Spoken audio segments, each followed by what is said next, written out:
Hello guys, welcome to my channel Science Classes by Malik. Today I am going to start the NCERT questions of chapter Life Process.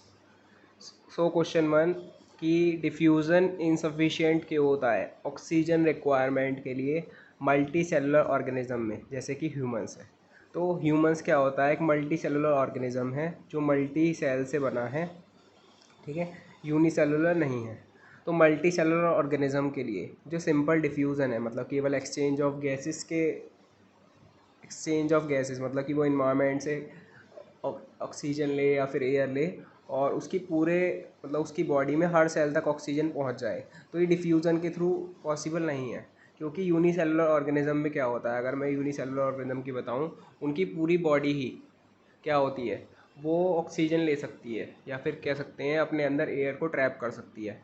तो वो पूरी body के through क्या करा सकते हैं, diffusion possible करा सकते हैं। लेकिन मल्टी सेलुलर में ऐसा नहीं होता, हमारी नोज़ और माउथ के थ्रू ही विंड पाइप से होता हुआ वो ऑक्सीजन जाती है, ठीक है, हमारे लंग्स के अंदर। तो हमें क्या है, एक ट्रांसपोर्टेशन सिस्टम की ज़रूरत होती है ताकि हम अपनी उस ऑक्सीजन को, ठीक है ना, हर सेल तक पहुंचा सके बॉडी के अंदर। इसलिए डिफ्यूज़न केवल पॉसिबल नहीं है कि केवल हम लें, ठीक है, और वो सारे सेल तक पहुंच जाए। तो मल्टी सेलुलर ऑर्गेनिज्म जैसे कि ह्यूमंस हो गए, उनकी बहुत बड़ी बॉडी होती है और उन्हें बहुत सारी ऑक्सीजन चाहिए होती है डिफ्यूज़ करने के लिए बॉडी में क्विकली, ताकि उनकी ऑक्सीजन रिक्वायरमेंट बनी रहे। डिफ्यूज़न एक स्लो प्रोसेस है जिसमें एक समय लगता है ऑक्सीजन को सर्कुलेट करने में पूरे बॉडी सेल में। क्योंकि इसका स्लो नेचर है, इसलिए डिफ्यूज़न जो है इनसफिशिएंट होता है ऑक्सीजन रिक्वायरमेंट को पूरा करने के लिए मल्टी सेलुलर ऑर्गेनिज्म की, ठीक है। यूनिसेलुलर में वो चीज़ हो जाती है क्योंकि उनकी पूरी बॉडी किसके साथ कांटेक्ट में रहती है, इन्वायरमेंट के। लेकिन मल्टी सेलुलर में पूरी बॉडी इन्वायरमेंट के कांटेक्ट में नहीं रहती, मतलब पूरी बॉडी के थ्रू हम ऑक्सीजन नहीं ले सकते, ये कहने का मतलब है। क्या क्राइटेरिया हम डिसाइड करते हैं कि कोई चीज़ अलिव है या नहीं है, मतलब ज़िंदा है। जैसे वॉकिंग, चलना हो गया, ब्रीथिंग, ग्रोथ और अदर विजिबल चेंज होते हैं जो डिटरमाइन करते हैं कि समथिंग अलिव है और डेड है। हाउएवर कुछ लिविंग बीइंग्स के अंदर ऐसे चेंजेस होते हैं जो हमें दिखाई नहीं देते, जैसे प्रेजेंस ऑफ लाइफ प्रोसेस, ठीक है। ये जो लाइफ प्रोसेस की प्रेजेंस है, तुम्हारा न्यूट्रिशन हो गया, रेस्पिरेशन हो गया, मतलब बहुत सारी ये पूरी प्रोसेस जो है एक तरह से लाइफ प्रोसेस की प्रेजेंस है, ठीक है, ये हमें दिखती नहीं है। ये एक फंडामेंटल क्राइटेरिया है डिसाइड करने के लिए वेदर समथिंग इज़ अलिव, ठीक है ना। और ह्यूमन बीइंग्स पे तो फिर भी दिख जाता है, लेकिन प्लांट्स के अंदर क्या होता है, उसमें इनविजिबल मूवमेंट्स होते हैं ज़्यादातर, ठीक है ना। जैसे उनका बड़ा होना, बहुत धीरे धीरे ग्रो होते हैं, या फिर उनका मूव करना लाइट की तरफ, उनकी शूट्स का फोटोट्रॉपिज्म, और तुम्हारा रूट का वाटर की तरफ मूव करना हाइड्रोट्रॉपिज्म। तो कुछ ऐसी चीज़ें भी होती हैं, मतलब इनविजिबल, केवल आप विजिबल चेंजेस से नहीं बता सकते कि कोई चीज़ अलिव है या नहीं है, इनविजिबल चेंज भी होते हैं कुछ। क्या आउटसाइड रॉ मटेरियल होते हैं जो यूज़ करता है ऑर्गेनिज्म। तो जो आउटसाइड रॉ मटेरियल है जो यूज़ करता है ऑर्गेनिज्म खाने के लिए और ऑक्सीजन के लिए, raw material requirement varies on complexity of the organism. वो डिपेंड करता है कि ऑर्गेनिज्म कितना कॉम्प्लेक्स है और इन्वायरमेंट पर कि जिसमें वो जी रहा है। क्या प्रोसेस कंसिडर की जाती है लाइफ को मेंटेन करने के लिए। तो लाइफ को मेंटेन करने के लिए जो लाइफ प्रोसेस हैं, जैसे रेस्पिरेशन हो गया, डाइजेशन हो गया, एक्सक्रीशन हो गया, सर्कुलेशन हो गया, ट्रांसपोर्टेशन हो गया, ये सब ज़रूरी होती हैं। अब डिफरेंस क्या है ऑटोट्रॉपिक न्यूट्रिशन में और हेटरोट्रॉपिक न्यूट्रिशन में। ऑटोट्रॉपिक न्यूट्रिशन में क्या आते हैं, ऑटोट्रॉप्स आते हैं जो अपना खाना खुद बनाते हैं, और हेटरोट्रॉपिक न्यूट्रिशन में ऐसे ऑर्गेनिज्म आते हैं जो अपना खाना खुद नहीं बनाते और दूसरों पे डिपेंड करते हैं खाने के लिए, ठीक है। तो पहला वही पॉइंट है, organism prepare its own food and it not depend on any other organism. और हेटरोट्रॉपिक में organism does not prepare its own food and depend on other organism for food. Second part, क्योंकि autotrophs जो अपना खाना खुद बनाते हैं जैसे ग्रीन प्लांट्स, और किस प्रोसेस से बनाते हैं, फोटोसिंथेसिस प्रोसेस से। तो ऑटोट्रॉपिक न्यूट्रिशन में फूड प्रिपेयर्ड होता है कार्बन डाइऑक्साइड, वाटर और सनलाइट की मदद से। और हेटरोट्रॉपिक में फूड प्रिपेयर नहीं होता CO2, वाटर और सनलाइट की मदद से। ऑटोट्रॉपिक न्यूट्रिशन में क्लोरोफिल ज़रूरत होती है फूड प्रिपरेशन के लिए, क्योंकि ग्रीन लीव्स के अंदर क्लोरोफिल होती है, लेकिन हेटरोट्रॉपिक में क्लोरोफिल की ज़रूरत नहीं होती। ऑटोट्रॉपिक न्यूट्रिशन के एग्जांपल है ग्रीन प्लांट्स और कुछ बैक्टीरिया, और तुम्हारे हेटरोट्रॉपिक न्यूट्रिशन के एग्जांपल है जितने भी एनिमल्स होते हैं, फंगी और ज़्यादातर बैक्टीरिया। ये हेटरोट्रॉपिक मोड ऑफ न्यूट्रिशन के थ्रू अपना फूड प्रिपेयर करते हैं या फिर दूसरों पर डिपेंड रहते हैं। कहाँ से प्लांट को रॉ मटेरियल मिलता है फोटोसिंथेसिस के लिए, ठीक है। तो प्लांट फोटोसिंथेसिस के लिए रॉ मटेरियल क्या है, जैसे कार्बन डाइऑक्साइड की भी ज़रूरत पड़ती है, पानी की भी ज़रूरत पड़ती है, सनलाइट की भी ज़रूरत पड़ती है, न्यूट्रिएंट्स की भी ज़रूरत पड़ती है। तो CO2 मिलता है एटमॉस्फेयर से, इसके थ्रू, स्टोमेटा के थ्रू, क्योंकि स्टोमेटा के थ्रू ही गैस का एक्सचेंज होता है। पानी वो लेते हैं रूट से, मिट्टी से। सनलाइट सूरज से मिल जाती है। और न्यूट्रिएंट्स ये मिट्टी से लेते हैं प्लांट रूट की मदद से। एसिड का क्या रोल है हमारे स्टोमच के अंदर, तो ये ह्यूमन डाइजेस्टिव सिस्टम या बोल सकते हैं ह्यूमन एलिमेंट्री कैनाल का क्वेश्चन है। तो हमारे पेट के अंदर क्या होता है, HCl होता है जो फूड पार्टिकल को डिसॉल्व करता है और एक एसिडिक मीडियम क्रिएट करता है।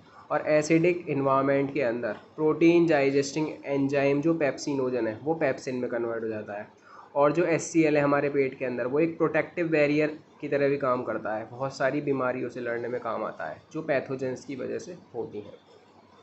डाइजेस्टिव एंजाइम के फंक्शन क्या हैं, तो डाइजेस्टिव एंजाइम क्या करता है, जो कॉम्प्लेक्स फूड मटेरियल है उसे सिंपलर वंस में तोड़ देता है।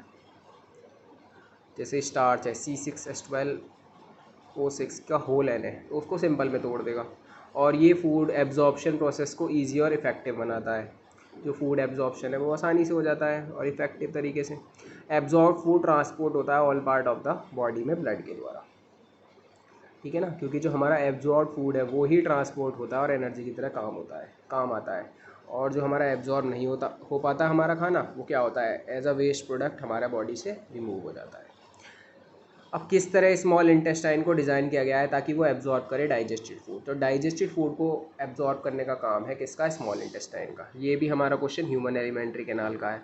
तो स्मॉल इंटेस्टाइन जो है हमारा खाना, जैसे स्मॉल इंटेस्टाइन में कैसे पहुंचता है, सबसे पहले हम माउथ के थ्रू खाते हैं, फिर फूड पाइप से होता हुआ स्टोमच में जाता है, स्टोमच के बाद वो खाना किस में जाता है, स्मॉल इंटेस्टाइन में, वहाँ डाइजेस्ट होता है, ठीक है, मतलब वहाँ एब्जॉर्ब होता है डाइजेस्टेड फूड। उसके बाद जो अनडाइजेस्टेड फूड है वो लार्ज इंटेस्टाइन में जाके हमारा रिमूव हो जाता है। तो स्मॉल इंटेस्टाइन में छोटी छोटी प्रोजेक्शंस होती हैं जिसे हम माइक्रोविली बोलते हैं, जो इंक्रीज़ करती हैं सरफेस वॉल्यूम, ताकि एब्जॉर्प्शन जो है डाइजेस्टिव फूड का बहुत इफेक्टिव तरीके से हो सके। और विली के अंदर न्यूमरस ब्लड वेजल्स होती हैं। अब ब्लड वेजल्स क्या होती है, जिसमें ब्लड फ्लो करता है। तो जो एब्जॉर्ब डाइजेस्टेड फूड है वो ब्लड के थ्रू ही हमारे हर सेल तक पहुंचता है, क्योंकि ब्लड का, हार्ट का काम है पंप करना ब्लड को, ठीक है ना। उसके बाद ही वहाँ, और जब हार्ट के अंदर ये एब्जॉर्ब डाइजेस्टेड फूड घुलेगा तभी जाके वो हमारी बॉडी तक पहुँचेगा।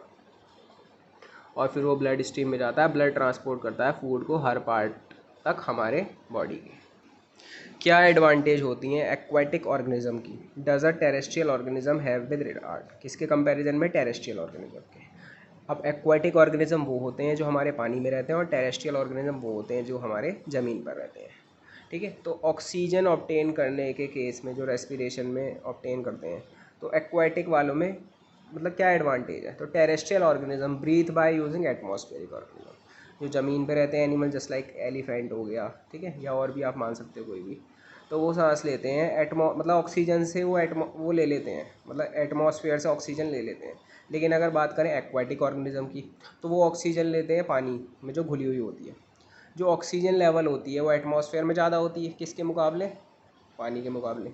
इसलिए terrestrial organism need not breathe fast, वो फास्ट ब्रीथ नहीं करते ऑक्सीजन को लेने के लिए, लेकिन एक्वाटिक ऑर्गेनिज्म को फास्टर ब्रीथ करना पड़ता है। तो एक तरह से कह सकते हैं जो ब्रीथिंग रेट है वो फास्टर होता है किसके अंदर, एक्वाटिक में। डिफरेंट वेज क्या है जिसमें ग्लूकोज ऑक्सीडाइज्ड होके एनर्जी देता है वेरियस ऑर्गेनिज्म में, ठीक है ना। तो इसमें सबसे पहले ये टेबल दिखा रखी है कि जो ग्लूकोज है वो होता है C6H12O6। अगर वो साइटोप्लाज्म से रिएक्ट करा के क्या बना देता है, पायरूवेट देता है और एनर्जी देता है। पायरूवेट क्या होता है, जिसमें 3 कार्बन होते हैं और एनर्जी देता है। अब ये हमारी टोटल प्रोसेस क्या होती है, 3 उसमें होती है। एक होता है एब्सेंस ऑफ ऑक्सीजन, अगर पायरूवेट एब्सेंस ऑफ ऑक्सीजन में रिएक्ट कराए, मतलब ऑक्सीजन हो ही रहा। दूसरा बीच में जो दिखा रहा है लैक ऑफ ऑक्सीजन, कि ऑक्सीजन की कमी हो। और थर्ड प्रेजेंस ऑफ ऑक्सीजन में, ठीक है। तो एब्सेंस ऑफ ऑक्सीजन में जो है वो किस में टूटता है, पायरूवेट, इथेनॉल, कार्बन डाइऑक्साइड और एनर्जी में। और जब पायरूवेट को लैक ऑफ ऑक्सीजन से रिएक्ट कराते हैं, मतलब ऑक्सीजन की कमी के साथ, वो हमारी प्रोसेस मसल सेल में होती है, वो टूटता है लैक्टिक एसिड और एनर्जी में। और अगर पायरूवेट हमारा प्रेजेंस ऑफ ऑक्सीजन में रिएक्ट कराए, जो कि प्रोसेस माइटोकॉन्ड्रिया में होती है, तो हमारा जो पायरूवेट है वो टूटता है कार्बन डाइऑक्साइड, वाटर और एनर्जी। तो बस वही दे रखा है, साइटोप्लाज्म के अंदर ग्लूकोज टूटता है 2 कार्बन मॉलिक्यूल में, जिसे बोलते हैं पायरूवेट। तो ये जो C6H12O6 है 2 पायरूवेट मॉलिक्यूल्स में टूट जाता है, ठीक है। किस प्रोसेस के थ्रू? ग्लाइकोलिसिस। इस प्रोसेस को बोलते हैं ग्लाइकोलिसिस। फर्दर अब जो रिएक्शन है वो अलग अलग उसमें होती हैं। एक होती है एब्सेंस ऑफ ऑक्सीजन में, जिसको सालों लग जाते हैं होने में, और एक होती है ऑक्सीजन की कमी में, जो हमारी मसल सेल में होती है, और एक होती है प्रेजेंस ऑफ ऑक्सीजन में। अब किस तरह से ऑक्सीजन और कार्बन डाइऑक्साइड ट्रांसपोर्ट होती है ह्यूमन बींग्स के अंदर, ठीक है ना। तो सिंपल सी बात है, ट्रांसपोर्टेशन का काम एक तरह से किसका होता है? हमारा ब्लड का होता है। तो ऑक्सीजन और कार्बन डाइऑक्साइड ट्रांसपोर्ट होती है ह्यूमन बींग में ब्लड स्ट्रीम के द्वारा, ठीक है ना। मतलब ब्लड बहता है और उसको ले जाने का, पंप करने का काम कौन करता है? हमारा हार्ट करता है। ऑक्सीजन कैरी करता है सेल, और कार्बन डाइऑक्साइड कैरी होती है सेल से दूर। तो ऑक्सीजन को पहुंचाया जाता है सेल तक, और कार्बन डाइऑक्साइड को दूर ले जाया जाता है सेल तक। एक्सचेंज होना गैस का, वो एल्वियोली की वजह, मतलब जो लंग्स के अंदर हमारी क्या प्रेजेंट होती हैं? एल्वियोली होती हैं, ठीक है ना। जैसे हम कहीं प्लांट में जो एक्सचेंज होता है गैसेस का, वो कहाँ किसके थ्रू होता है? स्टोमेटा के थ्रू। ऐसे ही जो एक्सचेंज होता है गैस का, ठीक है, ह्यूमन बींग्स में, तो उनके लंग्स के अंदर क्या होता है? हमारे एल्वियोली मौजूद रहती है, तो उसके थ्रू होती हैं, और सराउंडिंग ब्लड कैपिलरीज के थ्रू, ठीक है ना। तो इन दोनों के बीच में होती है। ऑक्सीजन एब्जॉर्ब की, ऑक्सीजन को कौन एब्जॉर्ब करता है? ब्लड कैपिलरीज, ठीक है। कहाँ से? लंग्स से, और लंग्स की भी कहाँ से? एल्वियोली से, डिफ्यूजन प्रोसेस के थ्रू। और कार्बन डाइऑक्साइड एब्जॉर्ब होती है लंग्स एल्वियोली के द्वारा, ठीक है, ब्लड कैपिलरीज से। किसके प्रोसेस के थ्रू? डिफ्यूज़न के थ्रू। अब किस तरह लंग्स, जो हमारे फेफड़े होते हैं, रेस्पिरेटरी सिस्टम के क्वेश्चन चल रहे हैं, किस तरह हमारे लंग्स होते हैं, जैसे डिज़ाइन किया जाता है ह्यूमन बींग्स में, ताकि जो एक्सचेंज ऑफ गैसेस का एरिया मैक्सिमाइज हो। तो जो हमारे लंग्स होते हैं, ठीक है ना, ये पार्ट है रेस्पिरेटरी सिस्टम का, तो एक इम्पॉर्टेंट पार्ट होता है बॉडी का।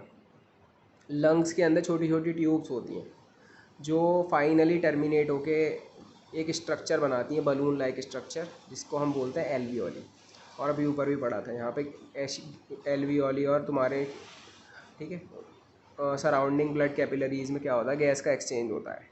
लंग्स जो होती हैं एक इम्पॉर्टेंट पार्ट है बॉडी का, और जो पैसेज होता है लंग्स के अंदर, वो छोटी छोटी ट्यूब्स में बटा होता है, जिसे, जो एक बलून लाइक स्ट्रक्चर में जाके कन्वर्ट होता है, जिसे बोलते हैं हम एल्वियोली। अब एल्वियोली एक सरफेस प्रोवाइड करती है जहाँ पे एक्सचेंज ऑफ गैसेस होता है, उसकी सरफेस के थ्रू एक्सचेंज ऑफ गैसेस होता है। और जो एल्वियोली की वॉल्स हैं उसके अंदर एक एक्सटेंसिव नेटवर्क होता है ब्लड वेजल्स का, मतलब जहाँ पे ब्लड फ्लो करता है जिन वेजल्स के अंदर, ठीक है। और ब्लड वेजल्स के अंदर हमारी क्या होती है? आर्टरीज, कैपिलरीज और वीन्स होती हैं। और हम जानते हैं जब हम सांस अंदर की तरफ लेते हैं तो हमारी पसलियाँ लिफ्ट होती हैं ऊपर की तरफ, डायफ्राम फ्लैट होता है, और चेस्ट कैविटी लार्ज हो जाती है। इस एक्शन की वजह से एयर जो हमारे लंग्स में भर जाती है, ठीक है, और भर देती है एल्वियोली को। और जो ब्लड है वो brings the essential CO2 from rest of the body. अब ब्लड क्या करता है? जितनी भी CO2 है वो बॉडी से लेता है और उसे एल्वियोली को दे देता है। ऑक्सीजन जो एल्वियोली सैक में, वो ब्लड लेता है एल्वियोली ब्लड वेजल्स में और पूरे सेल तक पहुंच जाती है, ठीक है ना। तो CO2 पहले ले ली जाती है पूरी बॉडी से, वापस लाई जाती है यहाँ तक, और ऑक्सीजन को पहुँचा दिया जाता है, ठीक है ना। तो एक तरह से गैस का एक्सचेंज हो रहा है यहाँ पे एल्वियोली के अंदर, ठीक है। एल्वियोली क्या कर रहा है? पूरी बॉडी से CO2 ले रहा है, ठीक है, और ऑक्सीजन हर बॉडी, मतलब पूरी बॉडी को दे रहा है, मतलब हर सेल तक पहुँचा रहा है। तो ऑक्सीजन जो एल्वियोली सैक में ली जाती है ब्लड के द्वारा, एल्वियोली ब्लड वेजल्स, और ट्रांसपोर्ट की जाती है अदर सेल्स तक बॉडी के। और नॉर्मल ब्रीथिंग साइकिल में जब एयर को टेकन इन और टेकन आउट करते हैं, मतलब लेट आउट करते हैं, मतलब अंदर लेना और बाहर निकालना, तो लंग्स के अंदर हमेशा इतना हवा होती है, मतलब इतनी एयर होती है कि एक सफिशिएंट समय मिल जाता है ऑक्सीजन को एब्जॉर्ब होने में और कार्बन डाइऑक्साइड को रिलीज़ करने में, ठीक है ना। क्योंकि हम क्या करते हैं? ऑक्सीजन को एब्जॉर्ब करते हैं और CO2 को रिलीज़ करते हैं। तो एक जो हम सांस, मतलब ब्रीथ इन और ब्रीथ आउट कर रहे हैं, तो ये प्रोसेस इसी के बीच में हो जाती है। अब देखो कितने कम समय में हो रही है कि ऑक्सीजन पूरे बॉडी सेल तक पहुंच रही है और CO2 हमारी बॉडी से रिमूव हो रही है। जिस तरह एयर आती है अंदर, उसी तरह से बाहर भी चली जाती है। ठीक है ना, नोज़ और माउथ के थ्रू, फिर विंड पाइप के थ्रू, फिर हमारे ब्रोंचाई में जाती है, फिर ब्रोंचॉइल्स में, फिर एल्वियोली तक पहुंचती है। इस तरह से कहना चाह रहा हूँ। कंपोनेंट क्या है ट्रांसपोर्ट सिस्टम के ह्यूमन बीइंग्स में और क्या है इनके फंक्शन?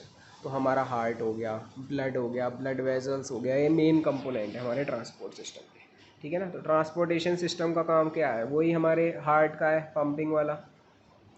अब हार्ट पंप करता है ऑक्सीजनेटेड ब्लड को थ्रू आउट द बॉडी, ये रिसीव करता है डीऑक्सीजनेटेड ब्लड को बॉडी पार्ट से, और इस इम्प्योर ब्लड को लंग्स में भेज देता है ऑक्सीजनेशन के लिए। ठीक है ना। तो ये हार्ट का काम है, एक तरह से पंप करता है वो ब्लड को। डीऑक्सीजनेटेड ब्लड क्या होता है? जिसमें CO2 ज़्यादा होती है, और ऑक्सीजनेटेड ब्लड वो होता है जिसमें ऑक्सीजन ज़्यादा होती है। ब्लड ट्रांसपोर्ट कर, अब ब्लड का काम क्या है? ब्लड का काम है ट्रांसपोर्ट करना ऑक्सीजन को, न्यूट्रिएंट्स को, CO2 को और नाइट्रोजीनियस वेस्ट को। ब्लड वेजल्स क्या हैं? जैसे आर्टरीज हो गई और वीन्स हो गई, जो ब्लड को ले जाती हैं ऑल बॉडी पार्ट, और आर्टरीज और वीन जो जुड़ी होती हैं वो कैपिलरीज के थ्रू जुड़ी होती है। अब ज़रूरी क्यों होता है सेपरेट करना ऑक्सीजनेटेड और डीऑक्सीजनेटेड ब्लड मैमल्स और बर्ड्स के अंदर? तो ऑक्सीजनेटेड ब्लड जिसमें ऑक्सीजन ज़्यादा हो, डीऑक्सीजनेटेड ब्लड जिसमें CO2 ज़्यादा हो। तो मैमल्स और बर्ड्स जो हैं वो वार्म ब्लडेड एनिमल है, जिनको अपना बॉडी टेम्परेचर कांस्टेंट रखना पड़ता है। अब इस प्रोसेस के अंदर ऑक्सीजन की ज़रूरत पड़ती है सेलुलर रेस्पिरेशन के लिए। ठीक है ना। तो वार्म ब्लडेड एनिमल्स को ऑक्सीजन ज़्यादा चाहिए, so that warm blooded animal produce more energy. वो क्या है? वो ज़्यादा एनर्जी प्रोड्यूस करते हैं अपने बॉडी टेम्परेचर को मेंटेन करने के लिए, कि उनका जो खून है वो गर्म होता है। इसलिए इम्पॉर्टेंट है वार्म ब्लडेड एनिमल के लिए कि वो अलग कर सकें ऑक्सीजनेटेड और डीऑक्सीजनेटेड ब्लड, ताकि सर्कुलेटरी सिस्टम को वो एफिशिएंट रख सकें। अब कंपोनेंट्स क्या हैं ट्रांसपोर्ट सिस्टम के हाईली ऑर्गेनाइज प्लांट्स में? अब जो ट्रांसपोर्टेशन सिस्टम है उनके अंदर हार्ट तो हो नहीं सकता, ठीक है ना। तो दो तरह के कंडक्टिंग टिश्यू होते हैं ऑर्गेनाइज प्लांट के अंदर जो ट्रांसपोर्टेशन सिस्टम को कैरी आउट करते हैं, जाइलम और फ्लोएम।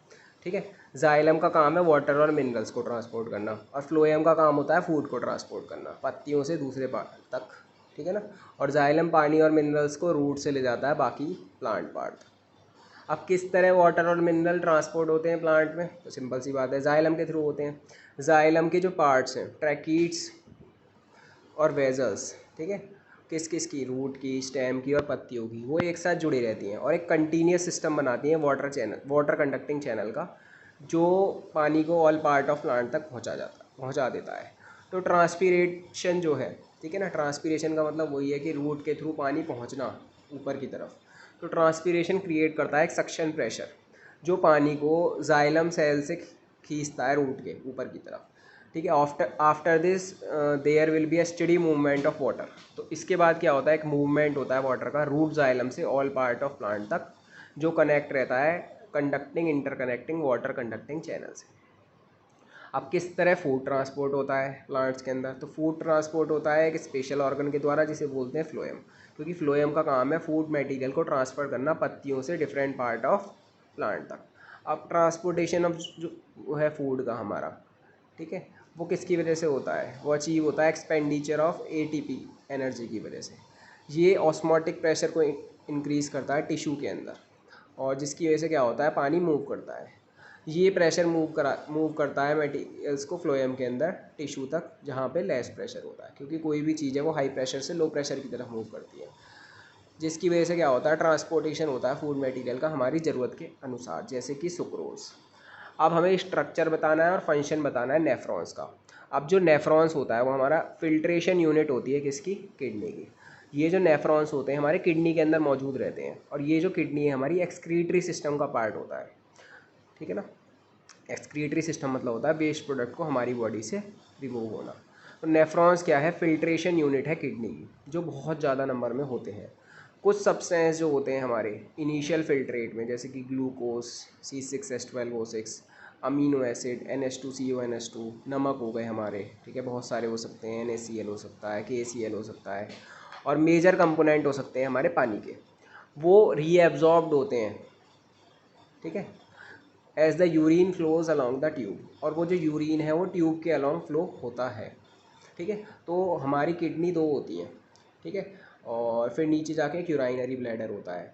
यूराइनरी ब्लैडर और किडनी किससे कनेक्ट होती हैं? यूरेटर से। ठीक है। आपको जो एक्सक्रीटरी सिस्टम है उसका डायग्राम देख लेना बुक में। और जो हमारा किडनी है और जो हमारा यूराइनरी ब्लैडर है वो यूरेटर के थ्रू कनेक्ट रहते हैं, ठीक है। और जैसे ही किडनी में से हमारे यूरेटर के थ्रू, ठीक है, यूरिन पहुंचता है यूराइनरी ब्लैडर में, वहाँ वो जाके स्टोर होता है, फिर वो जो रिमूव होता है वो यूरेथ्रा के थ्रू रिमूव होता है, ठीक है ना। तो ये जो नेफ्रॉन्स है किडनी के अंदर होते हैं। इसके मेन कंपोनेंट्स क्या हैं? इसके मेन कंपोनेंट्स है glomerulus, Bowman's capsule, long renal tube, structure of nephron. अब ये नीचे दे रखा है हमें, ठीक है। इधर से शुरू है, जैसे एक उल्टा सी टाइप बन रहा है, ठीक है। फिर ये हमारा चालू हुआ ट्यूब सी, ठीक है, ये रहा। तो ये जो उल्टा सी टाइप आपको दिख रहा है, ठीक है ना, ग्लोमेरस बोल सकते हैं उसको। तो इसके थ्रू हमारा क्या है, एंट्री चालू होती है, ठीक है ना। और फिर ये जाते जाते इसके अंदर फिर हमें क्या मिलता है, glucose, amino acid, protein, vitamin, lactate, urea, uric acid. फिर और अगर ट्यूब के अंदर जाएंगे तो यूरिया, यूरिक एसिड, क्रेटेनिन और कुछ ड्रग्स होते हैं। फिर वाटर एब्जॉर्ब्ड होता है। तो इस तरह से ये पूरी ट्यूब नीचे जाके ख़त्म होती है, ठीक है ना। और इसमें से क्या फ़्लो हो जाता है, यूरिन फ्लो हो जाता है। और बहुत सारी ट्यूब्स होती हैं, एक नहीं होती हैं, ठीक है ना। तो ब्लड जो है हमारा, क्योंकि इसके अंदर ब्लड भी फ्लो करता है, ब्लड एंटर करता है किडनी में रेनल आर्टरी के थ्रू, ठीक है। तो बस ये समझ लीजिए, जैसे हमारी 2 किडनी है, उसके अंदर जो ब्लड एंटर करेगा वो करेगा रेनल आर्टरी के थ्रू। इसके थ्रू, रेनल आर्टरी के थ्रू। अब आर्टरीज़ हैं तो उसकी कैपिलरीज़ भी होंगी, जो बहुत सारी कैपिलरीज़ में डिवाइड होती हैं, जो एसोसिएट होता है ग्लैम्युरल्स से। किससे? ग्लोमेरुलस से। अब जो पानी और सॉल्यूट हैं वो नेफ्रॉन में जाते हैं, बोमेस कैप्सूल के अंदर, ठीक है ना। और प्रॉक्सिमल ट्यूब्यूल में, जैसे ये दिखाई दे रहा है आपको, जहाँ पे ग्लूकोज, अमीनो एसिड है, इसको बोला गया है प्रॉक्सिमल ट्यूब्यूल। कुछ सब्सटेंस है जैसे अमीनो एसिड, ग्लूकोज और सॉल्ट, ये रीएब्जॉर्ब होते हैं और अनवांटेड मॉलिक्यूल्स जो हैं वो यूरिन्स में ऐड हो जाते हैं। अनवांटेड का मतलब जो हमारी बॉडी को नहीं चाहिए। अब ये जो फिल्ट्रेट है फिर वो नीचे जाता है, जैसे जहाँ पे आपको H2O दिखाई दे रहा है, ठीक है ना, ये थोड़ी सी यू टाइप शेप की दिखाई दे रही होगी। अब फिल्ट्रेट मूव होता है हुप में हेलने के, जहाँ पे पानी एब्जॉर्ब होता है, जहाँ से फिल्ट्रेट फिर ऊपर की तरफ जाता है। पहले पानी नीचे की तरफ दिखाई दे रहा है, फिर ये ऊपर की तरफ जाएगा। फिल्ट्रेट जो है ऊपर की तरफ जाता है डिस्टल ट्यूब में, और फाइनली फिर कलेक्टिंग डक में जाता है। अब कलेक्टिंग डक आ गए यहाँ पे, ठीक है। जो क्या करेगा, वो यूरिन को इकट्ठा करता है। किसको इकट्ठा करता है? यूरिन को। बहुत सारे नेफ्रॉन्स है, और यूरिन जो है जो हर किडनी में फॉर्म होता है, ठीक है ना। तो बस ये समझ लो, जो यूरिन बनने की प्रोसेस है वो पूरी प्रोसेस इस नेफ्रॉन के थ्रू होती है। किसके थ्रू होती है? इस नेफ्रॉन के थ्रू। क्योंकि किडनी का काम है हमारा ब्लड को प्योरीफाई करना। ब्लड के अंदर जो जो हमारी इम्प्योरिटीज़ होती हैं, ठीक है, कुछ भी मान सकते हैं आप, एक्स्ट्रा वाटर मान सकते हैं, एक्स्ट्रा ग्लूकोज मान सकते हैं, जो भी चीज़ हमें नहीं चाहिए, तो ब्लड को प्योरीफाई करने का काम हमारा किडनी का होता है। तो किडनी के अंदर ही हमारी ये नेफ्रॉन्स होते हैं, ठीक है, ये पूरी प्रोसेस को हैंडल करते हैं। उसके बाद जब हमारा इन ट्यूब्स के अंदर से हमारा जो निकलता है हमारा यूरिन, ठीक है, वो यूरेटर के मतलब किडनी के बाद यूरेटर के थ्रू होता हुआ वो यूराइनरी ब्लैडर में पहुंचता है, ठीक है। तो जो यूरिन बना हर किडनी के अंदर वो एक लॉन्ग ट्यूब में जाता है जिसे बोलते हैं यूरेटर, और यूरेटर से वो ट्रांसपोर्ट होता है यूराइनरी ब्लैडर में, और फिर वो यूरेथ्रा के थ्रू रिमूव हो जाता है, ठीक है। ये चीज़ आप जो किडनी वाला डायग्राम है उसमें देख सकते हैं। क्या मेथड है जो प्लांट यूज़ करते हैं, ठीक है, अपने एक्सक्रीटरी मतलब प्लांट्स में एक्सक्रीशन के लिए क्या क्या होता है। जैसे ह्यूमन बींग्स में एक्सक्रीशन बहुत तरह से होता है, यूरिन के थ्रू निकाल देते हैं, ठीक है, और पसीने की फॉर्म में हमारा वेस्ट निकल जाता है, ठीक है, और सलाइवा की फॉर्म में निकल जाता है। तो बहुत सारी प्रोसेस होती हैं। अब प्लांट्स में क्या होती हैं, तो प्लांट्स के अंदर एक्सेस वाटर निकलता है रेस्पिरेशन के थ्रू। अदर वेस्ट जो होते हैं प्लांट यूज़ करते हैं फैक्ट डेट, ज़्यादातर उनके टिश्यू जो हैं डेड सेल होते हैं, ठीक है, और जिसकी वजह से वो अपने कई पार्ट्स को लूज़ कर देते हैं, कई बार पत्तियाँ गिर जाती हैं उसकी। और बहुत सारे प्लांट वेस्ट प्रोडक्ट जो हैं स्टोर्ड होते हैं सेल्यूलर वैक्यूल्स में। वेस्ट प्रोडक्ट स्टोर्ड होते हैं पत्तियों के अंदर जो कि गिर जाती हैं। अदर वेस्ट प्रोडक्ट स्टोर्ड होते हैं जैसे रेजिन्स होती हैं, गम्स होती हैं, और स्पेशली ओल्ड जाइलम होती हैं। और प्लांट एक्सक्रीट करते हैं कुछ वेस्ट सब्सटेंस, मिट्टी के अंदर भी वो कर देते हैं। किस तरह जो यूरिन का अमाउंट है उसे हम रेगुलेट करते हैं। तो जो अमाउंट ऑफ यूरिन है, अब वही वाली बात आ गई है किडनी वाली, एक्सक्रीटरी सिस्टम। तो अमाउंट ऑफ यूरिन जो प्रोड्यूस होता है वो डिपेंड करता है अमाउंट ऑफ एक्सेस वाटर पर, कि कितना एक्स्ट्रा पानी है और कितना डिज़ोल्व वेस्ट है हमारी बॉडी के अंदर। अदर फैक्टर हैं वो है इन्वायरमेंट और एडीएच हार्मोन जो रेगुलेट करता है प्रोडक्शन ऑफ यूरिन को। किडनी जो है ह्यूमन बींग्स में किसका पार्ट है, तो वो पार्ट है एक्सक्रीशन का। किसका पार्ट है, एक्सक्रीशन का। जाइलम जो होते हैं प्लांट में वो रेस्पॉन्सिबल होते हैं किसके लिए, हमने पढ़ा था transport of water and minerals के लिए, ठीक है ना। तो इसमें केवल ट्रांसपोर्ट ऑफ वाटर दे रखा है, तो ए वाला आंसर है। ऑटोट्रॉपिक मोड ऑफ न्यूट्रिशन हमारा क्या है, इसमें सब मतलब किस किस की ज़रूरत होती है, तो सबकी ज़रूरत होती है, क्योंकि ऑटोट्रॉप्स क्या होते हैं जो अपना खाना खुद बनाते हैं। तो CO2, वाटर, क्लोरोफिल, सनलाइट, ये चारों की ज़रूरत पड़ती है। पाइरूवेट का टूटना कार्बन डाइऑक्साइड, वाटर और एनर्जी में, ये किस में होती है प्रोसेस, तो ये होती है हमारी माइटोकॉन्ड्रिया में। किससे प्रोसेस होती है, माइटोकॉन्ड्रिया में। पहले ग्लूकोज टूटता है पाइरूवेट में साइटोप्लाज्म की प्रेजेंस में, जिसे ग्लाइकोलिसिस बोलते हैं। फिर पाइरूवेट अगर CO2, वाटर और एनर्जी में टूट जाए, वो किसकी प्रेजेंस में टूटता है, वो माइटोकॉन्ड्रिया। किस तरह फैट डाइजेस्ट होता है हमारी बॉडीज़ के अंदर और क्या प्रोसेस टेक्स प्लेस है, ठीक है ना। जैसे हमें पता है न्यूट्रिएंट्स होते हैं, carbohydrate, fat, protein, vitamin, mineral. तो जो फैट होता है वो कहाँ पचता है हमारी बॉडी में जाके, और इस प्रोसेस को क्या बोलते हैं, मतलब ये प्रोसेस कहाँ होती है। तो स्मॉल इंटेस्टाइन वो जगह है जहाँ पे कंप्लीट डाइजेशन होता है, किस किस का, कार्बोहाइड्रेट का, फैट का और प्रोटीन का। ये रिसीव करता है secretion of liver and pancreas, ठीक है। तो लिवर और पेनक्रियास में से कुछ ना कुछ सिक्रीट होता है इस पर्पज़ के लिए। जो खाना आता है पेट के अंदर से वो एसिडिक होता है नेचर में, वो एल्कलाइन बनता है कब, जब पेनक्रियाटिक एंजाइम्स एक्ट होते हैं उस पर, क्योंकि पेनक्रियास क्या करता है, पेनक्रियाटिक एंजाइम्स रिलीज़ करता है। जो लिवर है उसके अंदर क्या होता है, गॉल ब्लैडर, उसके अंदर से बाइल जूस रिलीज़ होता है। तो जो बाइल जूस प्रोड्यूस होता है लिवर में, वो इस प्रोसेस को एकम्प्लिश करता है। अब फैट जो है वो प्रेजेंट होते हैं इंटेस्टाइन में लार्जर ग्लोब्यूल्स की फॉर्म में, जो डिफ़िकल्ट होता है एंजाइम्स के लिए कि उन पर एक्ट करें। तो जो बाइल सॉल्ट है वो मदद करता है बड़े बड़े ग्लोब्यूल्स को, छोटे छोटे ग्लोब्यूल्स को तोड़ने में, ठीक है ना। फैट जैसे आप कह सकते हैं अंडों में होता है, तो इनको पचाना आसान नहीं होता। अब पेनक्रियाज जो है मदद करता है सिक्रीट करने में पेनक्रियाटिक जूस, जिसके अंदर एंजाइम्स होते हैं ट्रिप्सिन जो प्रोटीन को डाइजेस्ट करते हैं, और लाइपेस होता है जो इमल्सिफाइड फैट को ब्रेक डाउन करते हैं। अब जो वॉल्स होती हैं तो देख लो इसमें किस किस का काम है। बाइल जूस का भी काम चल रहा है जो कि लिवर में से सिक्रीट हो रहा है, ठीक है। पेनक्रियाज में से पेनक्रियाटिक जूस सिक्रीट हो रहा है, उसका भी काम है। ऊपर अभी तुम्हें HCl थोड़ा पेट में जो एसिड बनता है उसका भी यूज़ किया गया थोड़ा। जो वॉल है स्मॉल इंटेस्टाइन की, उसके अंदर ग्लैंड्स होते हैं जो इंटेस्टिनल जूस को सिक्रीट करते हैं। अब जो एंजाइम्स होते हैं वो फाइनली कन्वर्ट करते हैं प्रोटीन को किस में, अमीनो एसिड में। तो प्रोटीन्स को अमीनो एसिड में कन्वर्ट कर देते हैं। जो कॉम्प्लेक्स कार्बोहाइड्रेट है उसे ग्लूकोज में कन्वर्ट कर देते हैं, और फैट को कन्वर्ट कर देते हैं फैटी एसिड और ग्लिसरॉल के अंदर। तो इस तरह से जो हमारा फैट है वो डाइजेस्ट हो रहा है, कहाँ पर, स्मॉल इंटेस्टाइन में। सलाइवा का क्या रोल होता है डाइजेशन ऑफ फूड में, जो हमारे मुंह में सलाइवरी ग्लैंड होता है उससे सलाइवा रिलीज होता है। तो इस सलाइवा का क्या रोल है खाने को पचाने में। तो फूड जो हम लेते हैं वो कॉम्प्लेक्स होता है, अगर इसको रीऑब्जॉर्ब करना है एलिमेंट्री कैनाल में तो इसको छोटे छोटे मॉलिक्यूल्स में टूटना पड़ेगा। ये प्रोसेस जो है हमारी बायोलॉजिकल कैटलिस्ट की मदद से होती है, जिसे हम बोलते हैं एंजाइम्स। सलाइवा के अंदर एंजाइम होता है सलाइवरी अमाइलेज, जो स्टार्च को तोड़ देता है। स्टार्च क्या होता है, C6H12O6 का होल एन, मतलब एन मॉलिक्यूल्स होते हैं जो उसे शुगर में तोड़ता है। सिंपल सा कह सकते हैं C6H12O6 में, या फिर शुगर को आप बोल सकते हैं C12H22O11। हाँ, C12H22O11 बोल सकते हैं, ठीक है ना, क्योंकि वो क्या होता है एक तरह से बाइसैकराइड होता है, मतलब 2 ग्लूकोज से मिलके बना होता है। अब फूड मिक्स होता है सलाइवा में और मूव करता है माउथ में जब हम उसको चबाते हैं मस्कुलर टंग से।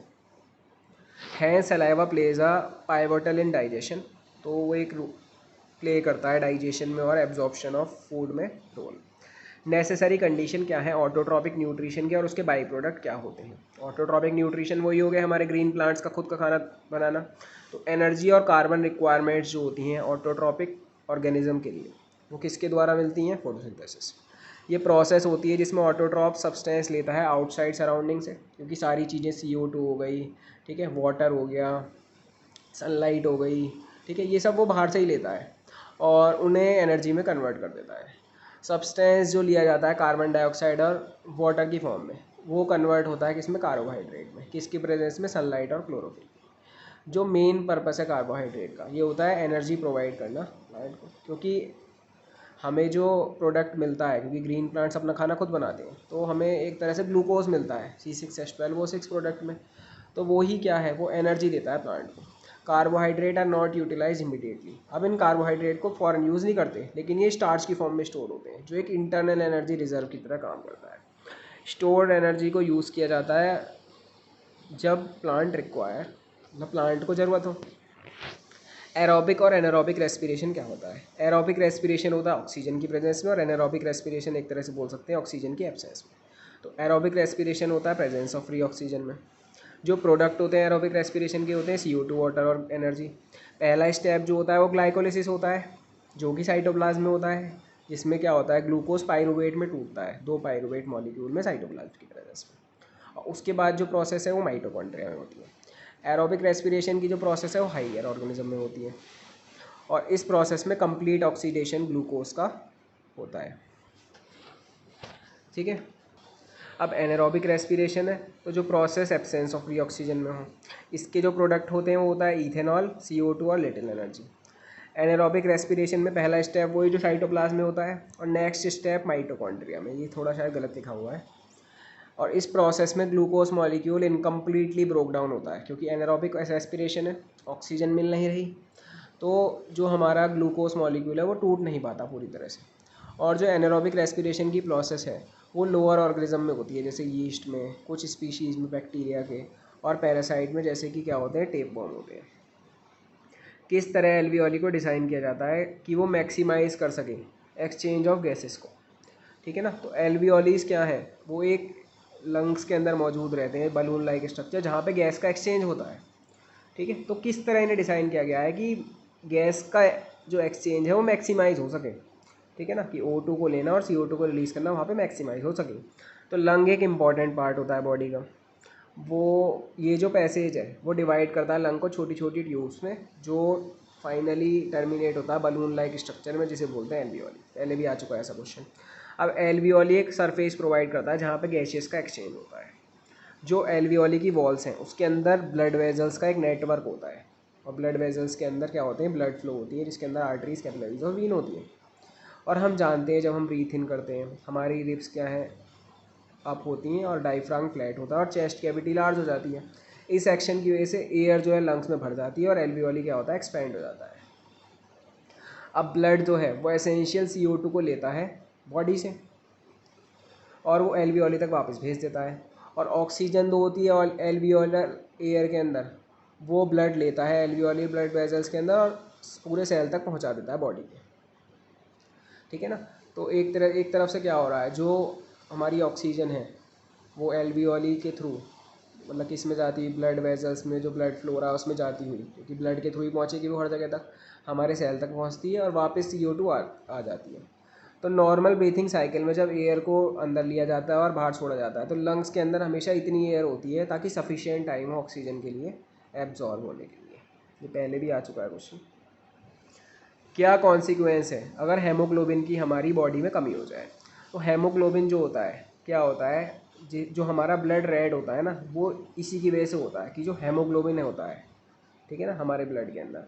तो हेमोग्लोबिन क्या एक तरह से प्रोटीन है जो रेस्पॉन्सिबल होता है ऑक्सीजन के ट्रांसपोर्टेशन के लिए बॉडी सेल तक, सेलुलर रेस्पिरेशन के दौरान।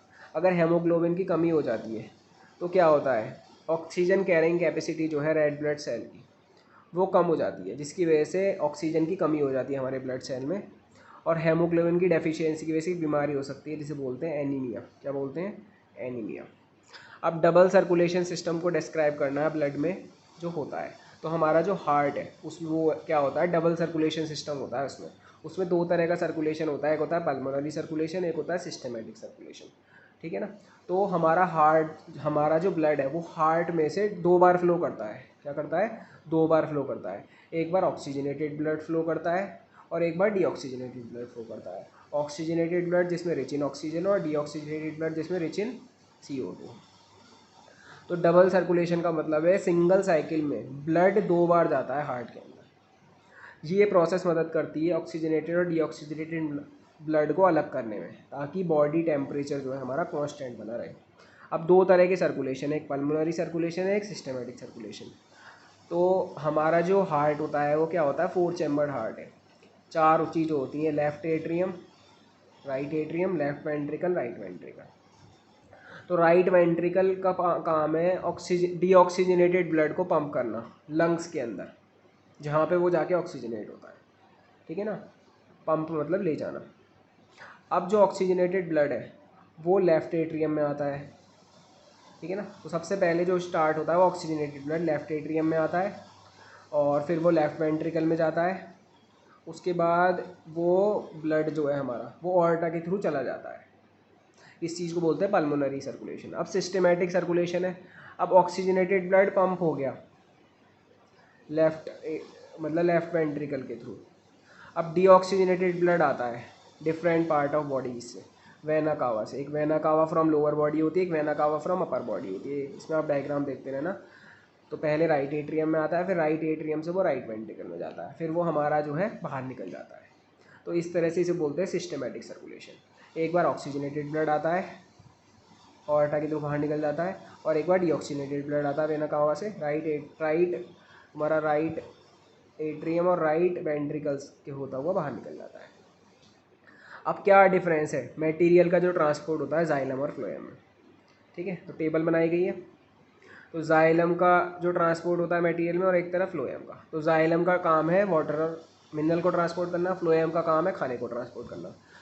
जो जाइलम में ट्रांसपोर्ट होता है वाटर और मिनरल्स का, ये होता है एक डायरेक्शनल में, यूनी डायरेक्शनल में, मतलब अपवर्ड। और जो फूड का ट्रांसपोर्ट होता है वो बाई डायरेक्शनल है, अपवर्ड भी हो सकता है, डाउनवर्ड भी।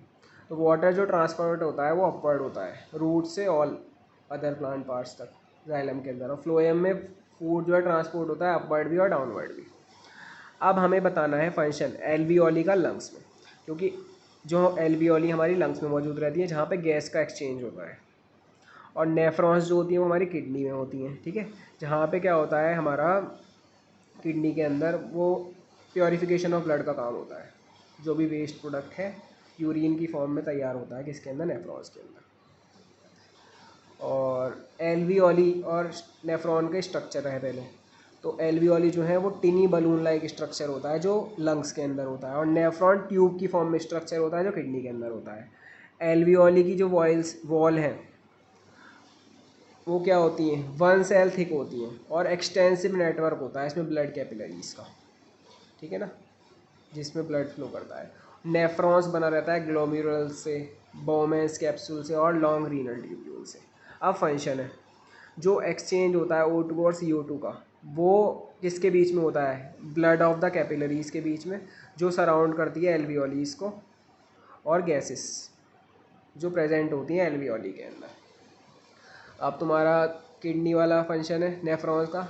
तो ब्लड एंटर करता है किडनी में रीनल आर्टरी के थ्रू। तो किडनी के अंदर जो ब्लड जाएगा रीनल आर्टरी के थ्रू जाएगा।